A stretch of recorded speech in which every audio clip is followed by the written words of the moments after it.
So let's begin with the today's session. Today we will be talking about the angle of contact. Now these are the diagrams which have been already copied over here. So I'll just copy these things over there.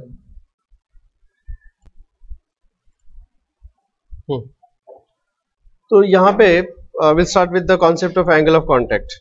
You see,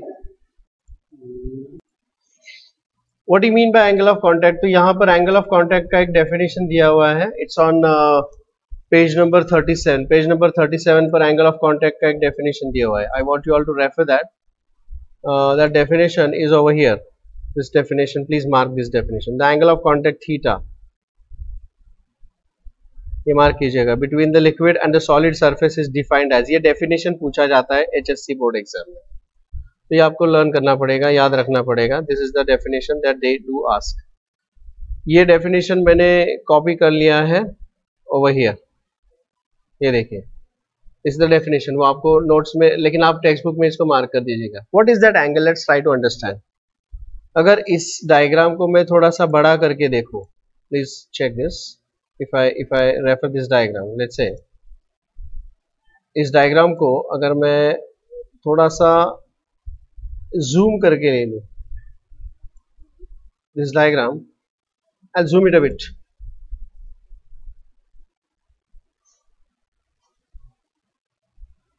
बहुत ज्यादा zoom कर लिया मैंने इस diagram को. देखिए, अब मैंने इसको कॉपी कर लिया, यहां पर मैं इसको पेस्ट करने जा रहा हूं. ठीक है, लुक एट दिस. ये डायग्राम, छोटा सा डायग्राम मैंने यहाँ पे जूम किया है.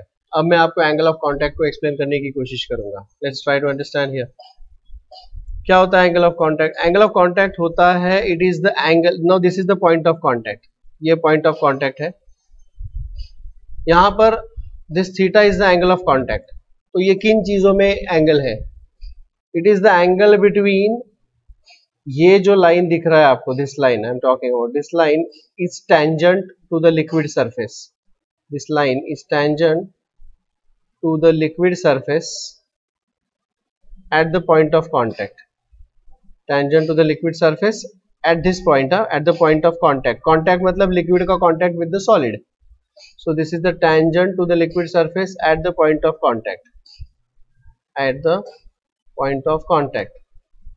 ये एक लाइन है. और दूसरा लाइन जो है उसे मैं पिंक कलर से दिखाऊंगा, ये वाला line. What is this line? This line is the solid surface. Solid surface.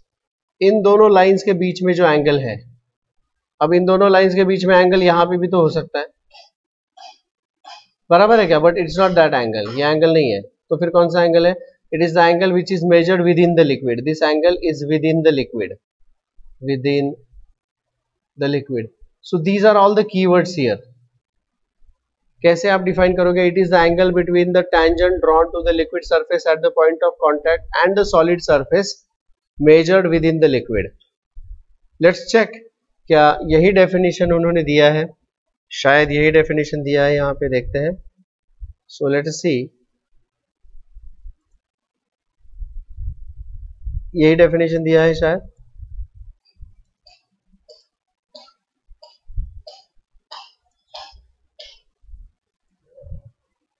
So in this case the liquid does not wet the solid surface. I hope this is clear to all. Okay, for this I want you all to refer the text book here. अगर आप text book को refer करते हो तो ये है वो, इसका एक्सप्लेनेशन दिया है. इसका उन्होंने यहाँ पर एग्जाम्पल भी दिया हुआ है कि भाई this is observed in mercury in the glass bottle. ये यहाँ पे दिया हुआ है. ठीक है, और इसको आगे उन्होंने एक्सप्लेन किया हुआ है यहाँ पे. तो यहाँ पे क्या दिया जाता है? The important thing is cohesive force is much stronger. यहाँ पर उन्होंने बोला है the magnitude of cohesive force is so large that the net force AR is directed inside the liquid. ये important है. कोहेसिव फोर्स ज्यादा होने के कारण ये रिजल्टेंट अंदर की तरफ है. Whereas in the previous case अगर आप देखते हो तो यहाँ पे क्या दिया हुआ है? ये जो है यहाँ पर adhesive force is very large. In this case the adhesive force is large. Magnitude of the adhesive force is so large that the net force is directed inside the solid. ये तो यहाँ का adhesive force stronger था. I hope you understand that. Is this clear to all? समझ में आ गया सबको? चलिए आगे बढ़ते हैं. तो यहाँ पर अपने को इस तरह का मिलता है। ऑब्वियसली लास्ट में जैसे मैंने वहां पे लिखा है, obviously such liquids does not wet that solid surface, बिल्कुल वेट नहीं करेगा वो। I hope this is clear to all, समझ में आ गया सबको? ओके, चलिए आगे बढ़ते हैं। तीसरा case, third case, zero angle of contact. ये डायग्राम्स आपके लिए इंपॉर्टेंट है एंड ये जो एक्सप्लेनेशन मैं आपको बता रहा हूँ कि पहले केस में क्या होता है जी, in this case the adhesive force is much larger than the cohesive force. यहाँ पर cohesive force is much stronger than the adhesive force, तो इस वजह से रिजल्टेंट जो है, this resultant is towards the solid and this resultant is within the liquid, towards the liquid यहाँ पे। ठीक है, तीसरा एग्जांपल अभी हम देख रहे हैं, zero angle of contact. Zero angle of contact देखिए यहाँ पे, अब ये जो मॉलिक्यूल है इसमें एडहेसिव फोर्स जो है it is much much stronger than the cohesive force. Cohesive force इतना स्ट्रॉन्ग है ही नहीं, मतलब कोहेसिव फोर्स को आप एज इफ जीरो बोल सकते हो। So resultant is almost equal to the adhesive force, तो ये पूरा का पूरा मॉलिक्यूल जो है उसको पूरे की पूरे इस तरफ खींचा जाएगा। ये did you understand that? Is that clear? समझे क्या? क्योंकि यहां का cohesive force is almost negligible, almost negligible, तो ये जो टेंजेंट है वो ऐसे ही आएगा। सो what is the angle of contact here? Zero, क्योंकि लिक्विड सरफेस इस तरह है, उसको टेंजेंट ड्रॉ करेंगे इस तरह, एंड सॉलिड सरफेस भी ऐसा ही है। सो what is the angle between the tangent and the solid surface? Zero. Example, pure water and glass surface, pure water and glass surface. So what is the angle of contact for pure water? Zero. Pure water, and the liquid completely weights the solid, क्योंकि वो चिपक नहीं जा रहा है, चिपक रहा है ना, ये लिक्विड पूरी तरह से चिपका हुआ है। So liquid completely weights the solid surface, completely weights the solid surface. I hope this is clear to you all. Say yes or no. This completely weights the solid surface. समझ में आ रहा है सबको? Example is pure water and glass. आपको अगर ये देखना है तो आप यहाँ पे देख सकते हो, this is the case. The angle of contact, देखिए यहाँ पे, if I'll discuss this, this is highly pure water and glass, which completely weights the solid. Example, clean glass. Highly pure water and glass के लिए angle of contact is zero. Why?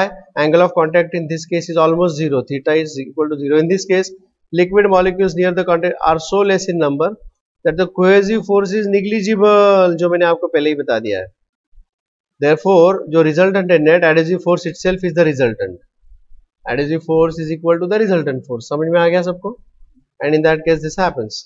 Therefore, the tangent angle of contact is zero. Is that clear? So these are the key points that I have already talked about. ये मैंने already discuss किया है और ये सारी चीजें मैंने यहाँ पर लिख दी है। Did you understand that? Is this okay? यहाँ पर मैंने लिखा है कि भाई the cohesive force is almost negligible, मतलब वो जीरो ही होता है। और यहाँ पर ये एक इमेजिनरी लिक्विड है, this is hypothetical liquid, hypothetical. यहाँ पर ये कोहेसिव फोर्स और ये एडहेसिव फोर्स है, वो इस तरह से बैलेंस्ड है कि resultant is acting along this, resultant is acting along this, ऐसा। मतलब ये लिक्विड सरफेस है, this is the liquid surface. Did you understand that? अगर ये है लिक्विड सरफेस, तो ये लिक्विड सरफेस एग्जैक्टली इस तरह होगा, और इसको टेंजेंट भी ड्रॉ करेंगे तो वो ऐसे ही होगा, the tangent drawn to the liquid surface. So this is the tangent. So what is the angle between the tangent and the solid surface at the point of contact? ये रहा। So this theta is equal to 90 degree here, the angle of contact is 90 degree. Is that clear? समझ में आ गया सबको? Is that okay? तो ये तो ना तो कॉन्वेक्स है ना तो कॉन्केव है, एकदम फ्लैट सरफेस है ये, this is a flat surface. Is that clear? So this is a hypothetical liquid. Acute angle of contact equal to 90 degree. Acute नहीं, angle of contact. Contact angle is equal to 90 degree. Is this clear to you all? Now if I refer this here, this is seen in case of a hypothetical liquid. शुरुआत ही ये क्या बोल रहे हैं, देखो शुरुआत में ही, in the beginning itself, consider a hypothetical liquid, क्योंकि ऐसा कोई लिक्विड एग्जिस्ट नहीं करता है जिसमें angle of contact is 90 degree. Okay, इसमें in this case the net force AC is exactly at 45 degree either surface. The result is along the solid surface. Resultant जो है, this is the resultant which is along the solid surface. So in this case the angle of contact is equal to 90 degree. बाकी का detail आप देख लीजिएगा. Is this clear to you all? Any doubts about that? So these are the various cases of angle of contact. समझ में आया सबको? And the type of the meniscus is actually governed by whether it is a concave meniscus, convex meniscus, वो depend करेगा angle of contact पर. तो भाई angle of contact किस चीज पर डिपेंड करता है? एंगल ऑफ कांटेक्ट के ऊपर अगर ये डिपेंड कर रहा है तो angle of contact basically depends upon कि वहां पर कोहेसिव फोर्स स्ट्रांग है या एडहेसिव फोर्स स्ट्रांग है उसके ऊपर. तो ये किस चीज पर डिपेंड करता है? ये डिपेंड करता है type of solid and liquid interface, उन चीजों के ऊपर डिपेंड करता है. So let us take our discussion further. आगे चलते हैं हमारे डिस्कशन के अंदर. And the next thing that I wish to discuss here is the shape of the liquid. चलिए बात करते हैं shape of the liquid.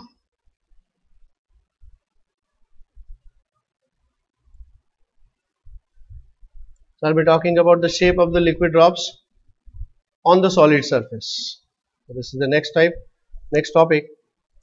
Shape of the liquid drop on the solid surface. देखिए ये एक डायग्राम है यहाँ पे.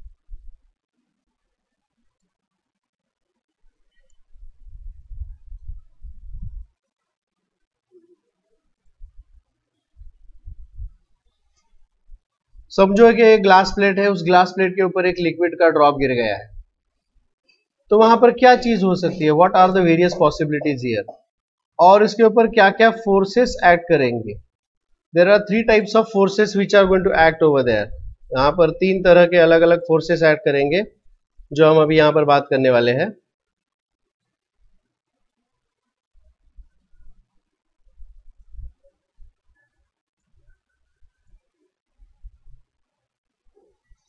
जब भी कोई किसी सॉलिड के ऊपर कोई लिक्विड गिर जाता है तो मर्क्यूरी जैसा अगर लिक्विड होगा तो वहां पर वो एक अपना खुद का शेप तैयार कर लेगा. वाटर होगा तो वो थोड़ा सा स्प्रेड हो जाएगा. केरोसिन होगा तो और ज्यादा स्प्रेड हो जाएगा. ऐसा कुछ हो जाएगा, बराबर है ना? So let's understand there are 3 types of forces acting. ये तीनों के तीनों फोर्सेस है because of the surface tension. Surface tension कब एक्ट करता है? Whenever there is interface of 2 liquids और 2 बेसिकली सॉलिड एंड लिक्विड या लिक्विड एंड एयर. ऐसा जब इंटरफेस होता है तो वहां पे सरफेस टेंशन होता है. Is this clear to all? Surface tension की वजह से फोर्स होगा वहां पे. तो यहां पे देयर आर 3 फोर्सेस एक्टिंग. पहला फोर्स है T1. What is T1? T1 is the force due to surface tension between the solid and liquid interface. Force due to surface tension at the solid liquid interface. Is this clear? तो ये है पहला force. यहाँ पे is the first force. बराबर है क्या? ये पहला फोर्स है T1. दूसरा है T2. T2 it is the force of surface tension between the solid and air interface. Solid और एयर के इंटरफेस का है T2. समझ में आ गया? और तीसरा है force of surface tension between the liquid and air. Liquid and air, तो वहां का जो सरफेस टेंशन है वो T3. Air and liquid interface. Did you understand? तो ये 3 फोर्सेस वहां पर इस तरह से एक्ट करेंगे. ये 3 फोर्सेस वहां पर एक्ट करेंगे. ये डायग्राम इंपॉर्टेंट है. समझ में आ गया?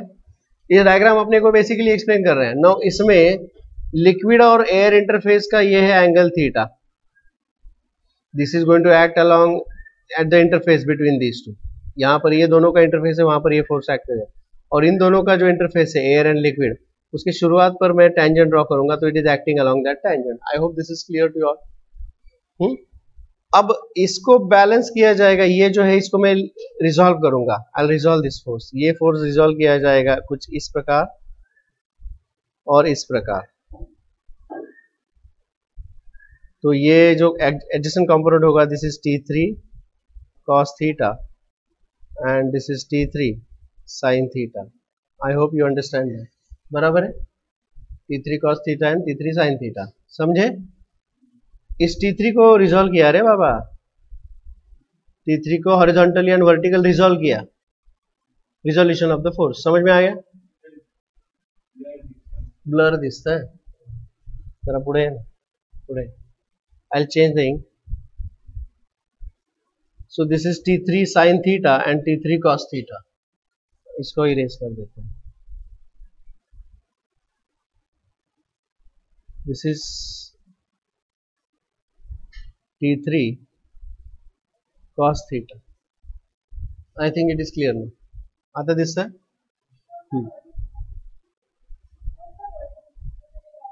हाँ, अब आगे देखते हैं. अब देखिए ये जो फोर्स है, ये फोर्स इतना ज्यादा तो है नहीं कि उस लिक्विड को लेके हवा में उड़ेगा. This force is not that much more, that much कि ये उस लिक्विड को ऊपर नहीं उड़ेगा. सो इसका कुछ नहीं. But these two forces they are going to balance each other. So what will be the balancing equation? यहाँ पर इसका बैलेंसिंग इक्वेशन क्या हो जाएगा? Can you please tell me? The balancing equation is T2 is equal to, क्या equation होगा? T2 is equal to T1 plus T3 cos theta. Leftward force is equal to sum of the rightward forces. Yes or no? Did you understand this? इसको आगे जाके लिखते हैं अब.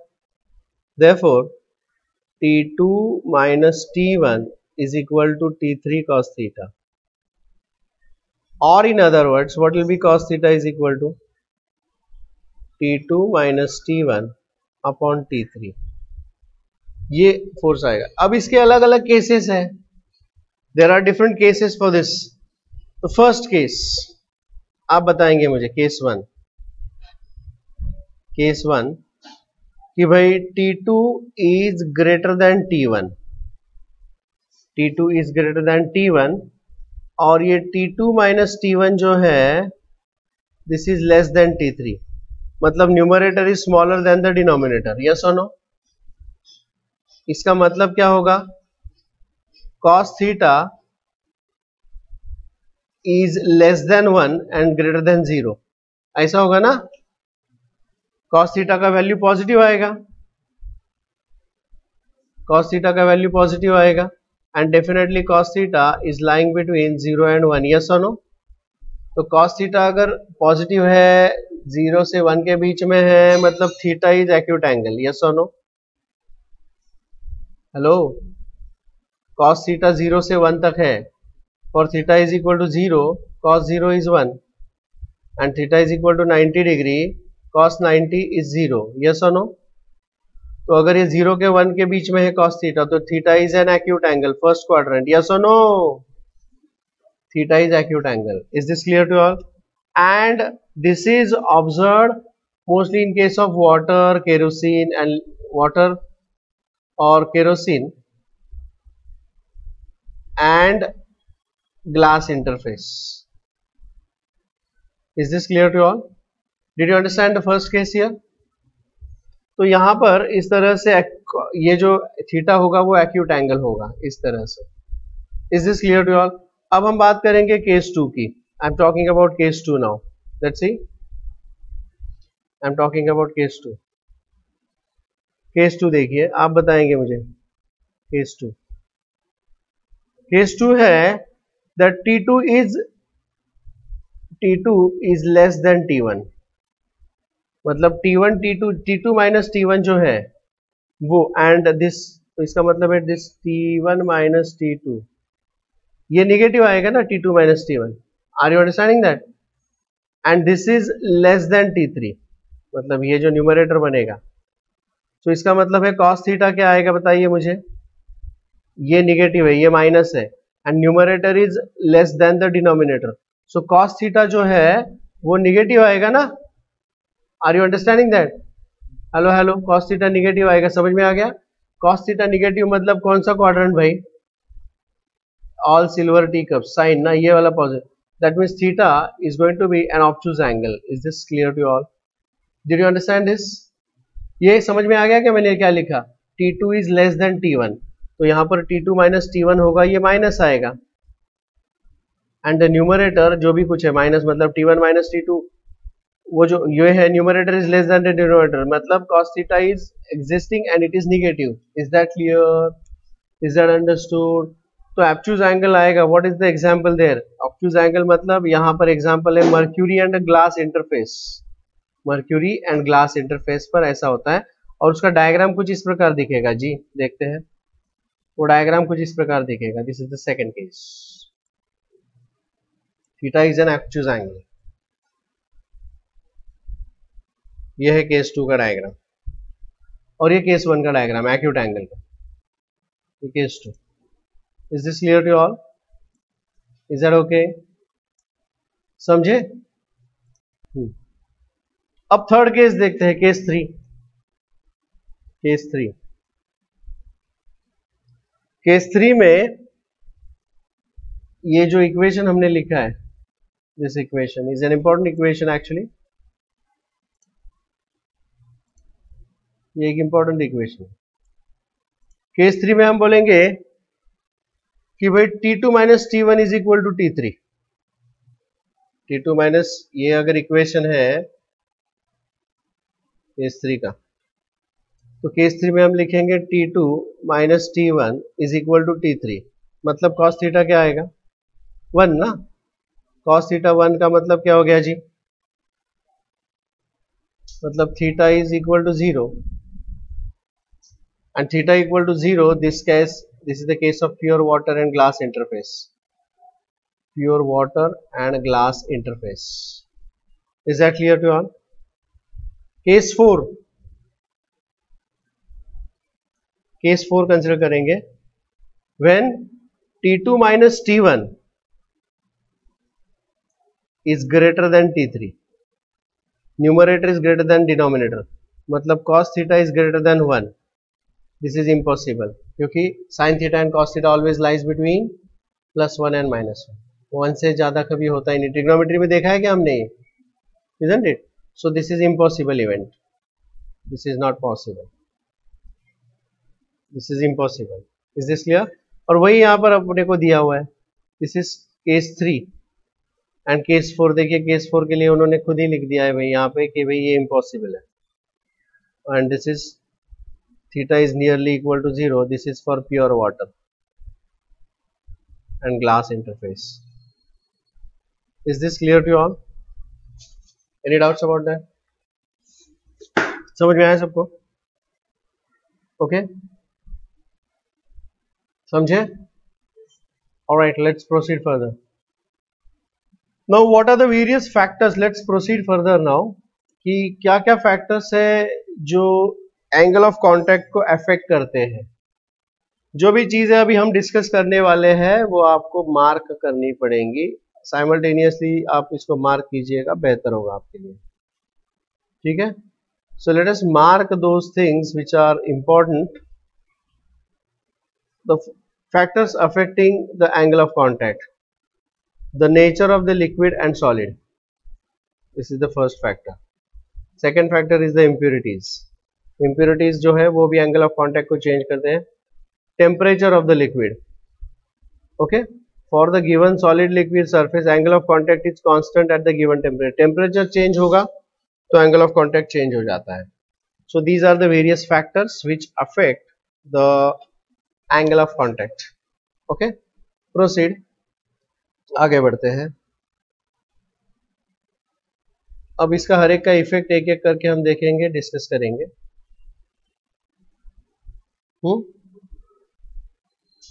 अब आप लोगों ने कई बार सुना होगा, पता नहीं आपने एक्सपीरियंस किया है कि नहीं, देखा है कि नहीं। कई बार नया कपड़ा जो खरीदते हैं, कई बार ऐसा होता है कि जो नया कपड़ा खरीदा है, घर के जो बुजुर्ग लोग होते हैं, दादी वगैरह, भी कई बार मम्मी भी आपको बता देती है, अगर नया कपड़ा है उसका कलर पक्का हो, इसके लिए उसको क्या बोलते हैं, नमक के पानी में रात भर डाल दो।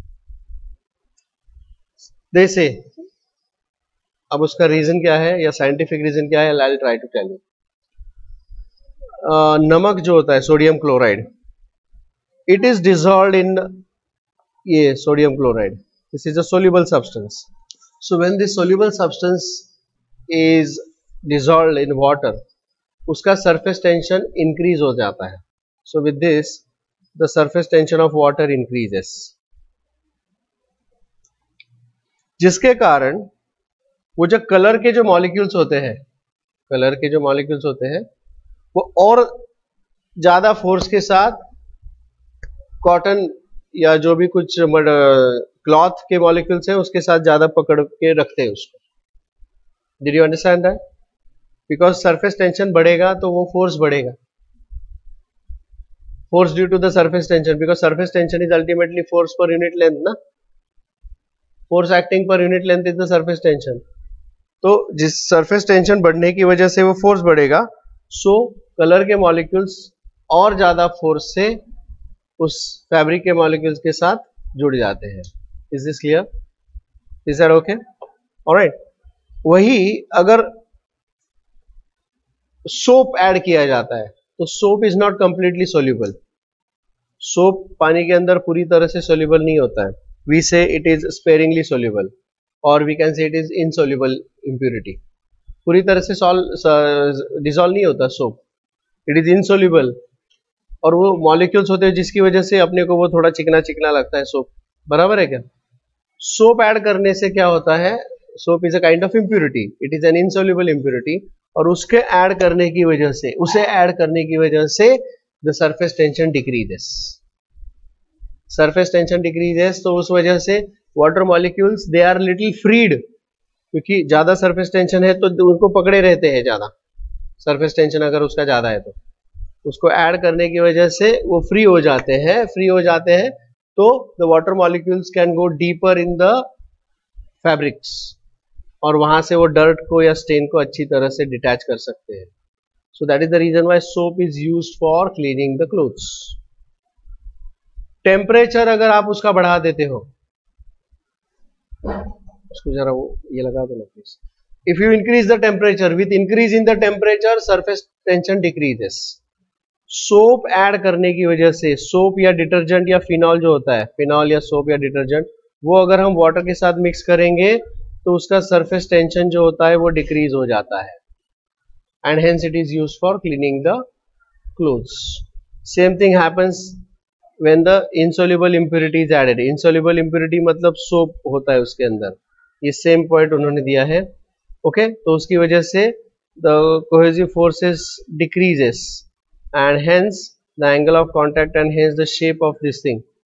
ये आप लोगों ने मार्क कर लिया, यहाँ पे ये चीजें आप लिख दो कि सोल्यूबल इम्प्यूरिटी अगर ऐड करें तो सरफेस टेंशन बढ़ेगा। इनसोल्यूबल इम्प्यूरिटी जैसे कि ये है example of salt, that is NaCl, और ये है example of soap. Is that clear? दोनों का एक्शन एग्जैक्टली अपोजिट है। ठीक है, आगे बढ़े।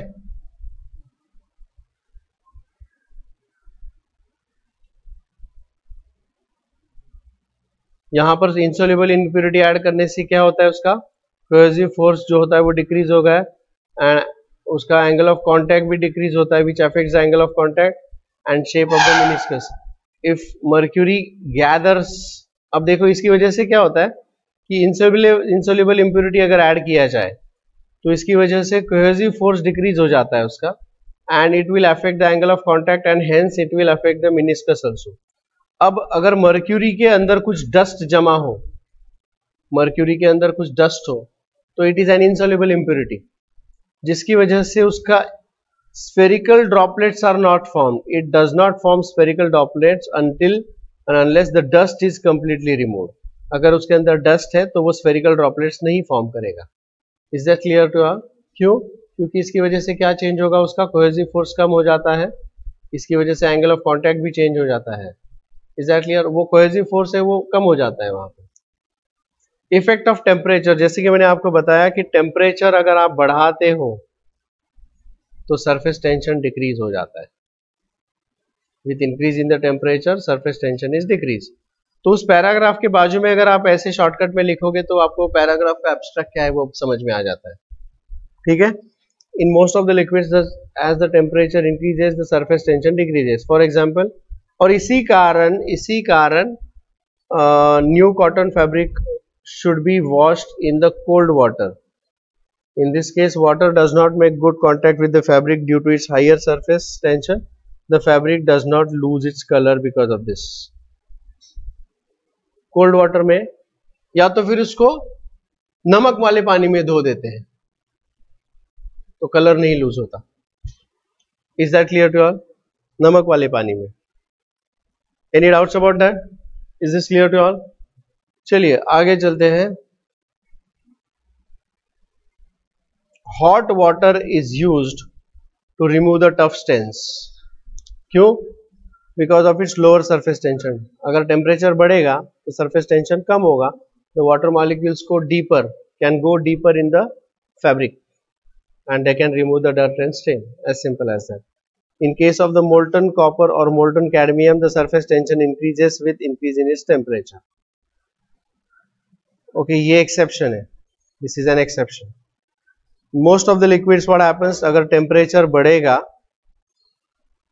तो surface tension कम होगा, ये exception दिया है इन्होंने, this is an exception. In case of molten copper and molten cadmium, surface tension increases with its increase in the temperature. This is an exception. चलिए आगे बढ़ते हैं।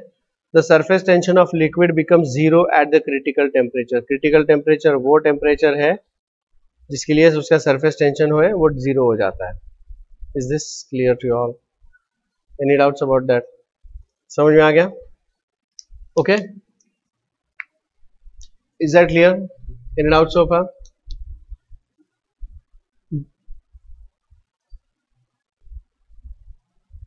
Yeah, the next thing that we talk about here is excess pressure across the free surface of the liquid.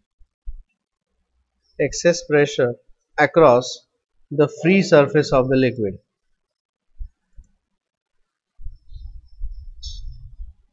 Excess pressure across the free surface. यहाँ पर देखिए, मैं यहाँ पर what are the effect of various things on the surface tension, ये मैंने discuss किया, सिर्फ यहाँ पर नोट्स में कुछ भी नहीं लिखा है, मार्क किया है, आपको वो मार्क किया हुआ देखना है, ठीक है। चलिए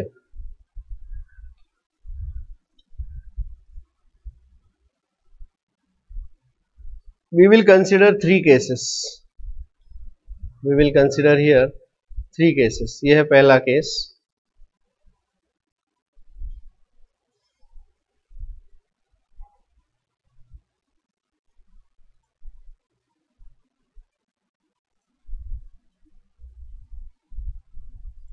दूसरा केस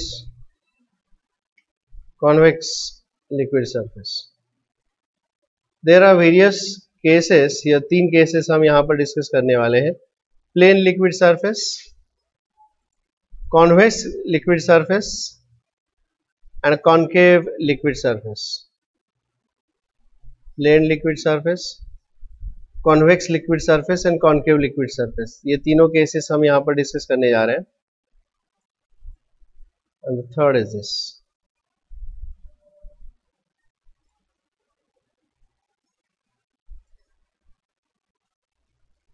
ये रहा, ठीक है। So these are the three examples. कई बार लिक्विड सरफेस इस प्रकार का होता है, कई बार इस तरह का होता है, कई बार इस तरह का होता है। तो होता क्या है उसमें मैं आपको बता दूं। यहां पर this is the point which is open to the atmosphere. Point A and B are very close to each other.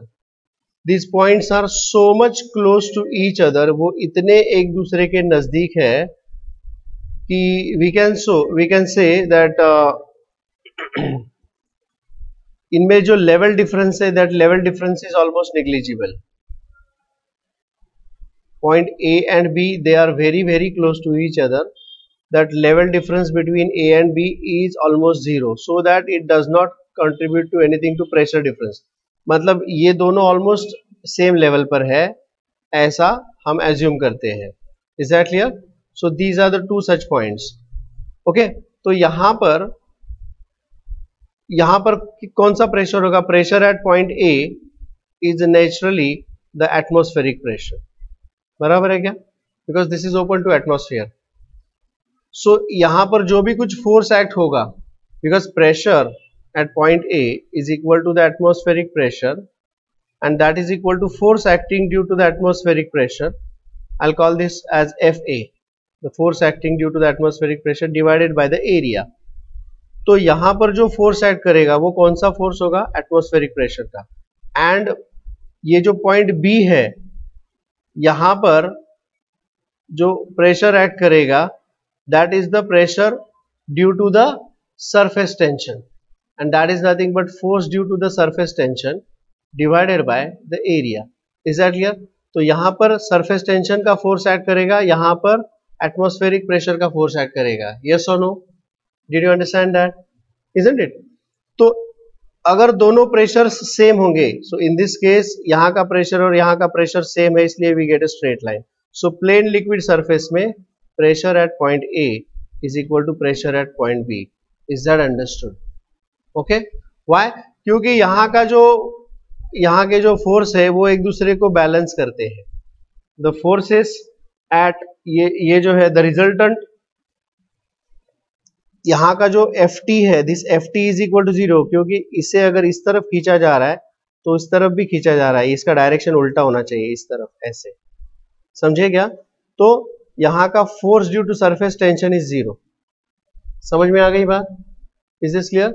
So there is no pressure difference and what I say here is the pressure at A is equal to pressure at B. This is what I conclude from this. तो आप इस diagram के बाजू में ये लिख लीजिएगा, PA is equal to PB, pressure at A is equal to pressure at B.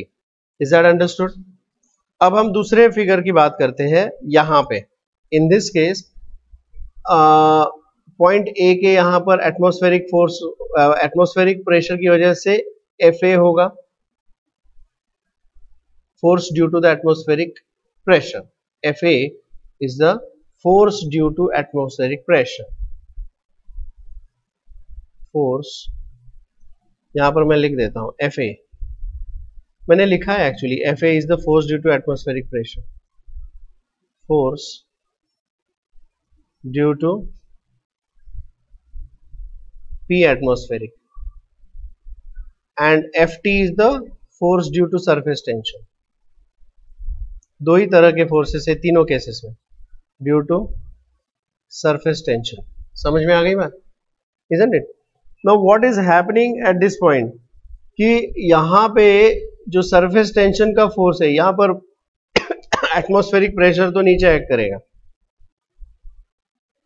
यहाँ पर एटमॉस्फेरिक प्रेशर का फोर्स नीचे एक्ट करेगा एंड सरफेस टेंशन का भी नीचे ही एक्ट कर रहा है. नीचे एक्ट करने, देखिए इस तरह का कॉन्वेक्स शेप कब तैयार होता है? जब यहाँ का सरफेस टेंशन का फोर्स नीचे एक्ट करेगा, तब इधर का भी इस तरफ अंदर की तरफ जब एक्ट करेगा, तभी तो आपको इस तरह का कॉन्वेक्स सरफेस मिलेगा. Are you understanding that? In short हम देखते हैं कि FA and FT they are in the same direction here. दोनों के दोनों सेम डायरेक्शन में एक्ट करेंगे यहाँ पे. तो ऐसा माना जाता है कि अगर ऐसा बल्जिंग सरफेस है, then the pressure at point B is greater than pressure at point A. क्योंकि ये दोनों के दोनों फोर्सेस नीचे की तरफ एक्ट करेंगे, तो यहाँ का प्रेशर ज्यादा होगा A के मुकाबले. So pressure at point B is more than the pressure at point A, and this is what we remember as a formula for this second case. Is this clear to all? Whereas अगर यहाँ की बात करें तो atmospheric pressure का force नीचे act करेगा and surface tension का फोर्स ऊपर. देखिए सरफेस टेंशन इस तरह से इसको ऐसे टेंजेंशियली जाएगा, तो इसका एक कंपोनेंट अगर ऐसा होगा और इधर का कंपोनेंट ऐसा होगा, तो ये कंपोनेंट एक दूसरे को कैंसिल कर देंगे, लेकिन इसका वर्टिकल कंपोनेंट ऐड अप हो जाएगा. बराबर है क्या? And this will contribute to the force due to the surface tension. तो ये FT और FA को देखते हैं, तो FT is upwards and FA is downwards. As a result of this what happens कि ऐसा जब इस तरह का कॉन्केव सरफेस आएगा, तो I would say here pressure at A is greater then pressure at B.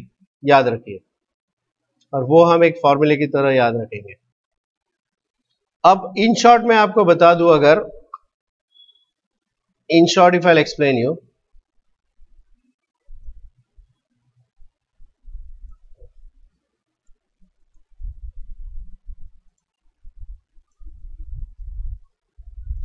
so in short I explain you कि अगर meniscus, if the meniscus is like this और यहाँ पे दो पॉइंट्स है A and B, तो pressure at A is greater than pressure at B. And if the meniscus is like this, यहाँ पर एक पॉइंट है C और यहाँ पर एक पॉइंट है D, तो pressure at C is greater than pressure at D. यहाँ का प्रेशर ज्यादा है जिसकी वजह से इस तरह का शेप तैयार हो रहा है। यहाँ का प्रेशर ज्यादा है, इस तरह से इस तरह का प्रेशर ये मेनिस्कस तैयार हो रहा है। Simple as that. Is this clear to all? So this way we can remember the pressure on the concave side. So here we can say directly, thus the pressure on the concave side, that is outside the liquid, is greater than on the convex side. तो ये depend करेगा कि curvature किस तरफ है और उस हिसाब से डिपेंड करेगा यहाँ पे. सो प्रेशर कर्व के अंदर का प्रेशर ज्यादा होगा कर्व के बाहर से. Is this clear to all? This is how you can remember here. यहाँ का pressure at B is more than pressure at A, यहाँ का pressure at A is more than pressure at B, और flat surface होगा तो equal pressure होता है. Did you understand this? So this is the expression for excess pressure. Excess pressure के लिए हमने ये चीजें देख ली है. Now let us proceed further for the next part. आगे बढ़ते हैं.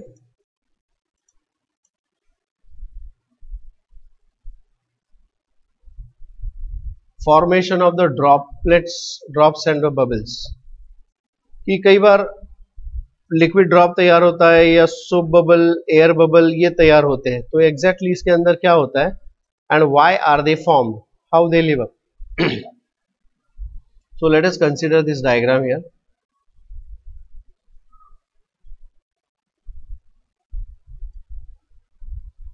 ऐसा एक लिक्विड ड्रॉप तैयार हो रहा है. Say for example this is the liquid drop which is being formed. We are trying to find out what is the excess pressure inside the liquid drop. Excess pressure inside the liquid drop. So let us consider now this thing. याद रखिए ये liquid drop है. Liquid drop को एक ही free surface होता है. It's a liquid drop. Only one free surface. Only one free surface. समझे क्या?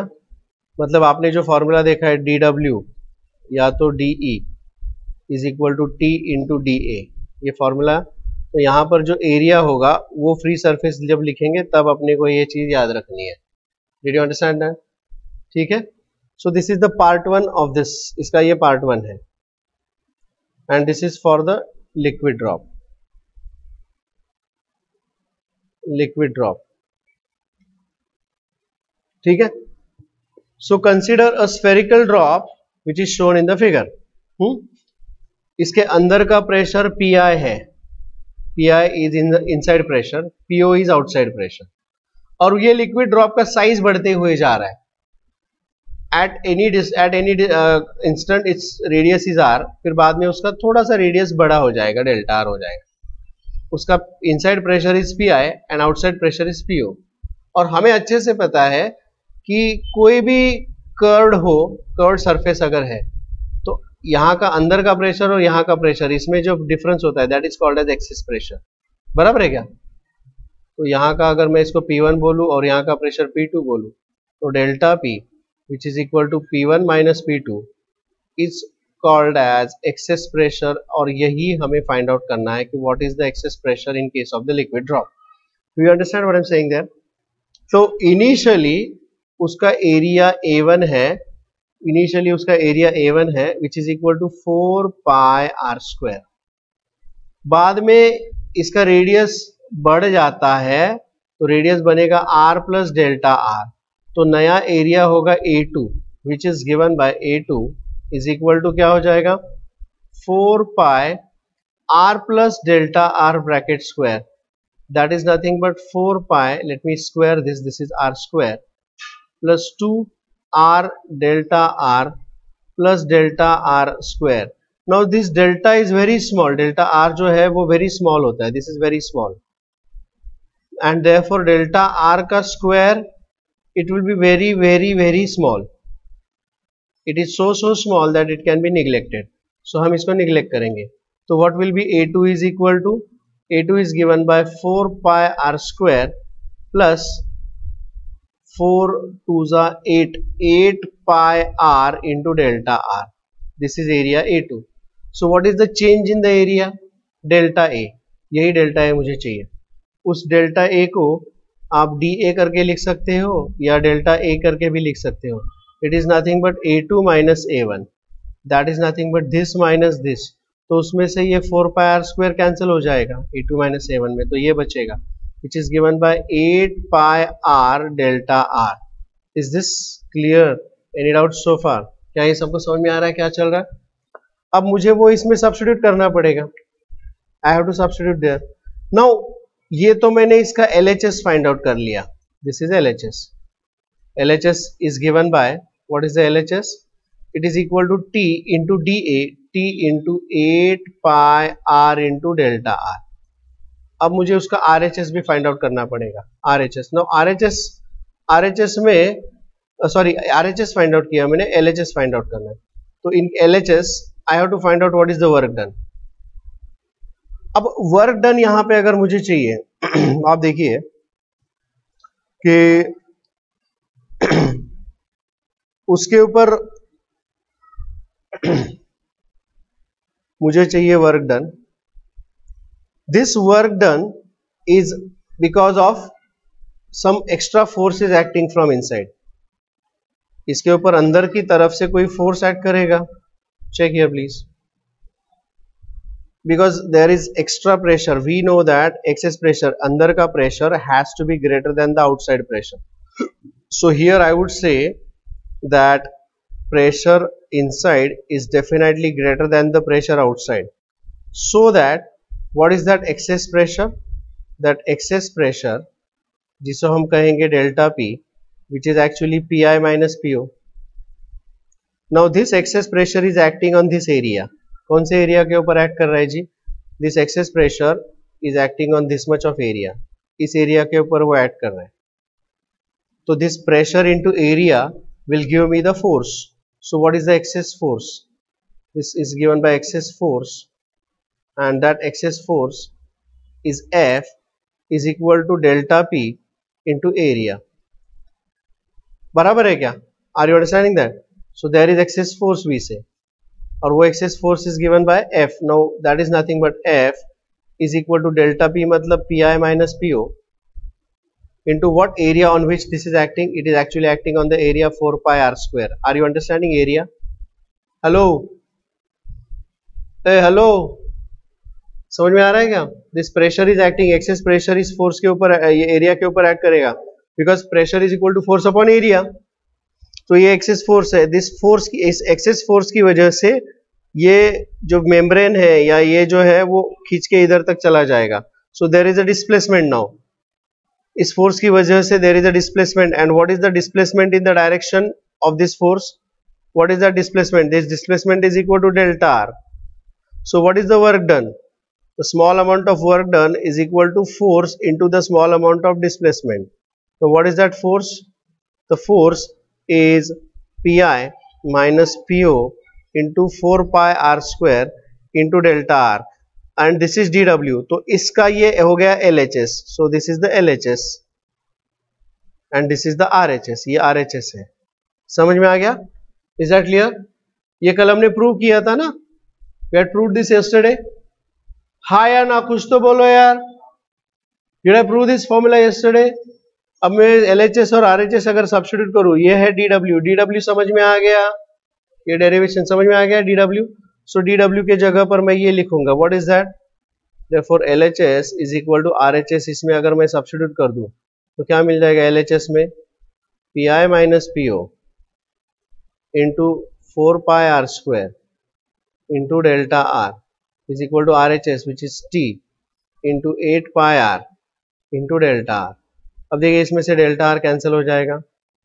4 pi r, 4 2 pi r. So what will be Pi minus Po? This is Pi minus Po is equal to, इसमें से ये r उधर चला जाएगा. So this is 2T upon R. 2T upon R. So this is excess pressure inside the liquid drop. Excess pressure inside liquid drop.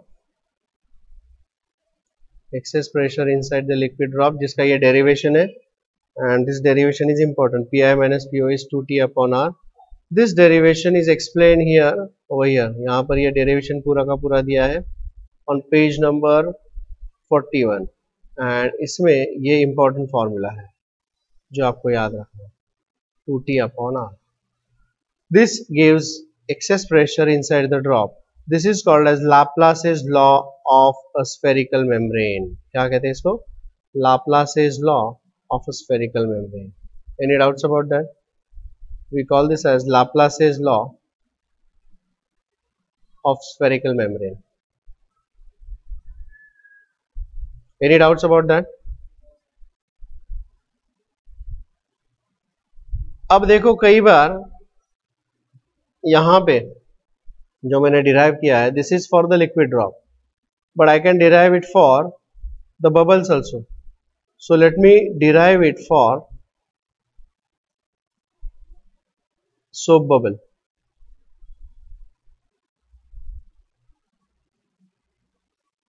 तो कोई ज्यादा फर्क है नहीं इसमें, बाकी सब चीजें सेम होंगी. बस सोप बबल के लिए क्या होता है, it has got to surfaces. यहां पर एक ही सरफेस है ना. Soap bubble will have two surfaces. Let's draw the diagram for that. If I'll draw the diagram for soap bubble,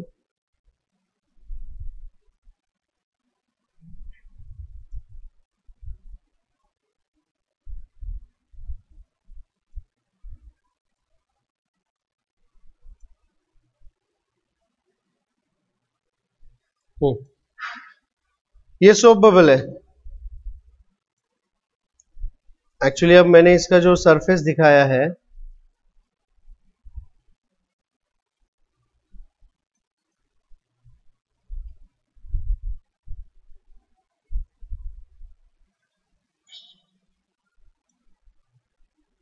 एक ही सरफेस दिखा रहा हूं, बाकी सब एनालिसिस सेम होगा. देखिए लेट मी टेल यू, सिर्फ यहां पर जो इक्वेशन हम लिखेंगे, ये जो फ्री सरफेस है, तो this will have two free surfaces for the soap bubble. Soap bubble के लिए क्या होगा यहाँ पे, it will have two free surfaces. क्यों होंगे दो फ्री सरफेसेस? क्योंकि उसके अंदर भी एयर होता है और उसके बाहर भी एयर होता है. तो this surface is also expose to air and this surface is also expose to air. तो ये जो एक्सप्रेशन है dW is equal to dE is equal to T into dA. तो ये जो dA है, अगर इसका एरिया बढ़ता है, से फॉर एग्जांपल इसका एरिया समझो बढ़ जाता है, ऐसे इसका एरिया बढ़ गया समझो, बाय व्हाट अमाउंट, इसका एरिया बढ़ गया है. पहले उसका रेडियस जो है, पहले वाला radius, I will say it's first radius is r. बाकी सब वैसा ही है, this is r and this is delta r. तो अब उसका एरिया कितना होगा, व्हाट इज A1, एरिया 1 कितना होगा उसका बताइए. सेम कैलकुलेशंस करते हैं. यहां पर मैंने जैसे शुरुआत किया था, एरिया A1, इसका एरिया क्या था, it has got only outside area ना. इसका एरिया क्या होगा बताइए ना. इसका एरिया होगा 2 times 4 pi are square. Very good. And area A2 क्या होगा बताइए, 2 times 4 pi R plus delta R का स्क्वायर. यस और no, isn't it? So this will be 2 times 4 pi r square plus 2 r delta r plus delta r का square. Now this delta r का square is to be neglected.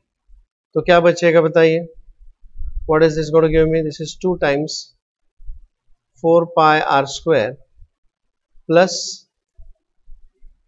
4 to the 8 and 8 to the 16 pi r delta r. Correct ना. This is A2. Did you understand? मैंने पूरा open कर दिया bracket. So what is dA? dA is equal to A2 minus A1. तो जब इसको subtract करेंगे तो 2 times 4 pi are square cancel हो जाएगा and it will be 16 pi r delta r. Now note the difference. यही चीज यहां पर 8 पाई आर डेल्टा आर था dA, जो कि यहां पर बन गया है 16 pi r delta r. Did you understand that? Did you get that? देखिए वो चीज यहाँ पे 8 पाई आर डेल्टा आर था, वही चीज यहाँ पे 16 पाई आर डेल्टा।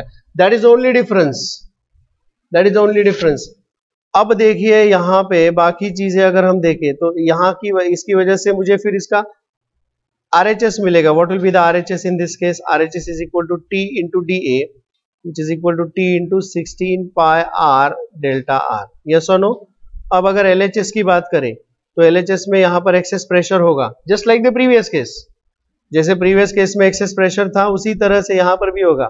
यहाँ पर होगा pressure inside PI and pressure outside PO. So what will be the excess pressure? Excess pressure is given by PI minus PO, क्योंकि ये कर्विंग कर्व्ड सरफेसेस है, बराबर है ना? PI minus PO. So what will be the excess force? Excess force is given by F is equal to pressure into area. तो वो area इस area के ऊपर हो रहा है। अब इसके यहाँ पर सिंगल एरिया लिया जाएगा, यहाँ पर सिंगल एरिया होगा because that pressure is acting on only this area. Free surface नहीं लिया जाएगा यहाँ पे। Are you understanding that? तो यहाँ पे लिखा जाएगा this F is nothing but PI minus PO into what area is going to be over here into area 4 pi r square, ये होगा। This is only the single area, क्योंकि ये सिर्फ इधर ही एक्ट कर रहा है, इस इतने एरिया अंदर के एरिया पर ही एक्सेस प्रेशर एक्ट कर रहा है। समझ में आ रही है बात? Okay, so what will be the work done? क्योंकि इस फोर्स की वजह से there is a displacement, so there is a work done. So the work done dW is equal to क्या होगा बताइए? It is nothing but the force into the displacement. Now what is the force here? It will be PI minus PO into 4 pi r square into delta r. This is actually LHS and LHS is to be equated with the RHS. So अगर हम equate करेंगे तो ये बनेगा PI minus PO into 4 pi r square into delta r is equal to, बताइए क्या होगा? ये रहा, it is T into 16 pi r delta r. So इसमें से delta r cancel, pi r cancel, इसमें से r गया, इसमें से, एंड दिस इज 4 जा, तो यहाँ पर मुझे क्या मिलेगा? PI minus PO is equal to 4T upon R. ये R जो है यहाँ पे बचा हुआ उधर इधर चला जाएगा। So this is 4T upon R. So this is the express pressure inside the soap bubble. ये है access pressure inside the soap bubble. समझ में आ गया? लाप्लासेस लॉ फॉर स्फेरिकल मेम्ब्रेन। अब ये चीज सोप बबल के लिए हमने यहाँ पर फाइंड आउट कर ली है and it is also given there in the text book. Text book पे देखते हैं ये जो दिया है, इट्स गिवन हियर। यहीं पर आगे हमने इन केस ऑफ सोप बबल, देखो आगे इन्होंने डिस्कस किया है यहाँ पर। इन केस ऑफ सोप बबल ये देखो आगे दिया है यहाँ पे ऊपर, the surface outside outer inner surface and outer. So for soap bubble ये जो DA होगा, देखो इन्होंने वही दिया है, it is 2 into 8 pi r delta r, मतलब कुल मिलाकर 16 pi r delta r हो जाएगा जो हमने लिया था, याद है? राइट? बाकी सब चीजें वैसे की वैसे ही रहेंगी और फिर इस वजह से यहाँ पर इसका फॉर्मूला आएगा 4T upon R. This is the excess pressure inside the soap bubble, 4T upon R. तो अगर डबल सरफेस होगा तो 4T upon R, soap bubble का डबल सरफेस है इसलिए 4T upon R. Liquid droplet का क्या है? सिंगल सरफेस है तो 2T अपॉन R. आपको अभी एक क्वेश्चन में पूछने वाला हूं, air bubble inside the water, what will be the excess pressure? Air bubble inside the water. Did you understand my question? What is the excess pressure for air bubble inside the water? Excess pressure inside the air bubble 2T upon R. Air bubble को कितने surfaces होंगे? पानी के अंदर जो air bubble होगा उसके अंदर सिर्फ एयर होता है. So you can write here for air bubble inside the water, excess pressure for air bubble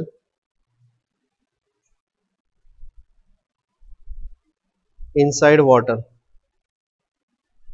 air bubble inside the water, it is PI minus PO is equal to 2T upon R. And what is the reason for that?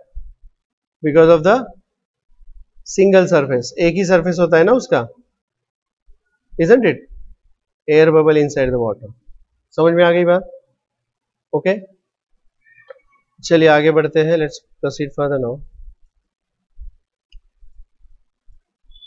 So this is the excess pressure inside the air bubble. Let's take this further.